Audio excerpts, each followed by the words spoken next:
Jeff Poggi, and I'm the co-CEO of the McIntosh Group. I have responsibility for 3 of our 4 group brands, Sonus Faber, Audio Research, and Sumico. I'm Jean-Philippe Fontaine. I'm the Vice President for Sales and Marketing for the APAC region for the McIntosh Group. So I handle McIntosh, Sonus Faber, Audio Research Corporation, and Sumico cartridges.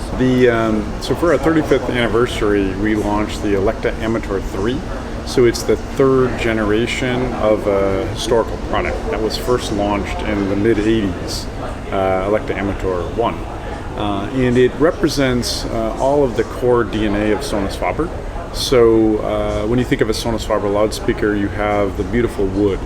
And it's a solid wood cabinet, and it has leather front and rear baffles. And it has a DAD tweeter, which is our damped apex dome, which is a Sonus Faber trademark, which gives the cloth dome tweeter a really wonderful high frequency response with low distortion. And our Paracross crossover technology, which is a unique technology that we use for really improving the mid-band crossover frequency response with low distortion. And so it puts all of these sort of technologies together, but doing it in a very sort of heritage way with the square box. And we've put a marble base on it with Carrara marble, which actually adds to the stiffness of the product, which actually helps reduce the resonances, so there's no resonances in the cabinet. And it really represents both sort of our modern technologies, but also sort of looking back at a historical product. So we thought it was a really fun way to celebrate the 35th anniversary. And then most recently, we complemented that with its little brother, which is a Minima Amateur 2, which is all of the exact same sort of characteristics, just in a smaller form factor. For our 70th anniversary, we've developed 2 specific products. For Hong Kong and China market, the MC70 and the C70. It's a limited edition.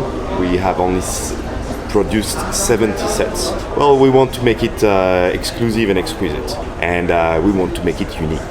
So for the MC70, it's a pure analog tube amplifier. It doesn't have all the characteristics that are purely McIntosh, namely the blue eyes, as we call it here in Asia, the blue VU meters, and the front glass panel. But it's a product that does cry McIntosh. It's actually in the continuity, in the heritage of the MC275. And when Charlie was thinking about the products that he wanted to have for our 70th anniversary, he said, okay, let's do a MC275, only double the power.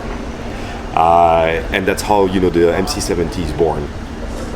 Then the C70 is a pure analog pre-amplifier.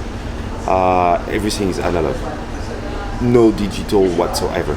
So the combination of both products is very unique. First of all, one of our most successful amplifier is the MC275. It's the 6th generation right now. We've sold thousands of them since we started to produce the MC275.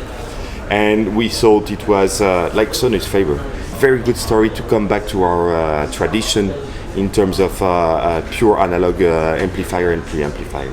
That's the main reason. I think that's the key with any anniversary product, is always looking back at your past, right, and try to find something interesting that was part of your successful past, and then doing it in a new modern way.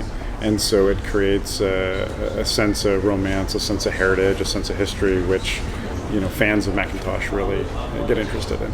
It's actually interesting. So although we're part of a group, right, McIntosh, Sonus Faber, Audio Researcher, all these 3 brands are part of one group, the companies are completely independent.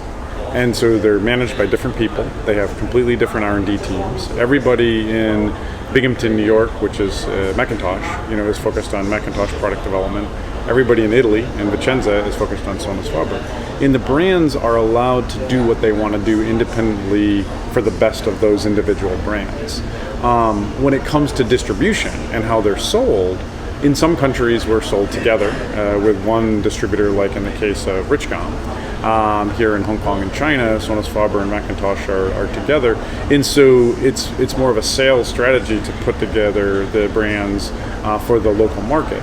And in the case of Richcom, we often do special edition products that may tailor together to go perfectly, but that's really more of a distribution sort of play than it is a company strategy in any way. We're going to come with an amplifier that is unique.